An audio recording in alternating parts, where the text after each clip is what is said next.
Michezo. Na timu ya kinadada ya soka ya Kibera Soccer Ladies inaingia katika raundi ya 14 na wingi wa matumaini kwamba ikipania kumaliza miongoni mwa 4 bora licha ya huu kuwa msimu wao wa kwanza ligi kuu ya taifa nchini. Mwanaspoti wetu Ivy Terry alijiunga na kikosi hicho mazoezini na kutuandalia taarifa ifuatayo. Baada ya kupanda daraja kutoka ligi ya NSL hadi ligi kuu ya taifa, timu ya Kibera Soccer Ladies wanafahamu fika kwamba upinzani utakuwa mkali zaidi msimu huu. Ni kama target yetu tulikuwa tumefikisha, kwa target yetu ilikuwa ni kumaliza top 5 na which tuko number 4, so tunangangana. Kulingana timu ilitupandisha Premier League, tulipoteza wachezaji kama 8. So tulikuwa na timu mpya kwenye Premier League. So na pia tulianza mazoezi kama tumechelewa. So hatukupata wale wachezaji wazuri sana. Wale wenye tulipata walijikakamua mpaka sasa ni wazuri.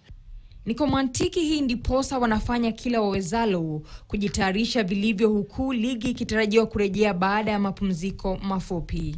Timu ina matumaini ya kumaliza katika mabano ya 4 bora kwenye ligi.